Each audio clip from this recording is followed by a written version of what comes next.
I think America must see that riots do not develop out of thin air. But in the final analysis, a riot is the language of the unheard. What you're about to see is quite possibly one of the most corrupt sheriff's departments in all of America. And you're talking about a case of multiple sheriffs back to back who were indicted for crimes. And some of the things that some sheriffs tried to do to their own employees is quite shocking. So strap in, folks, because you're in for a wild ride.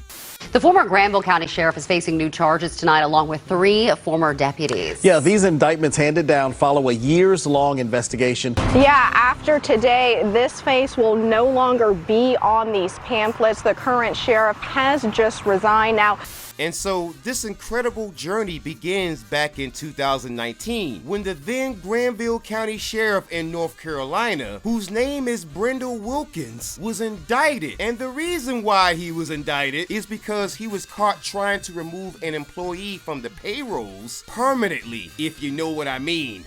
The Greenville County Sheriff accused of helping to plot the murder of a deputy is now suspended. The attorney for Sheriff Wilkins says that his client voluntarily agreed to step aside while his case plays out.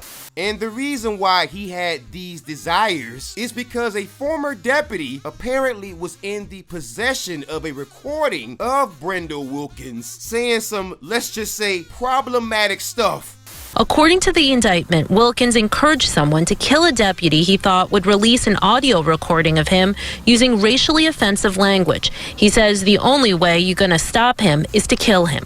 And so in 2020, there was a new sheriff, and his name is Charles Nolan Jr. And now you might be thinking, surely this guy would not be corrupt, given that he is replacing a corrupt sheriff, right? Well, if you thought that, you would be wrong, because the following year in 2021, we find out that he was falsifying records, and the records that he falsified were in relation to training and also medical leave. And so if we were to go back to Brendel Wilkins, we find out that after he was suspended, Deputy Sheriff Sherwood Boyd stepped in to temporarily fulfill the duties of the sheriff in that town, which would have made him the ideal guy to become sheriff right now. Except the only problem with that is former Chief Sherwood Boyd was also indicted on the charges of obstruction along with 2 former deputies. And so folks, what I've just shown you is not 1, not 2, but 3 police chiefs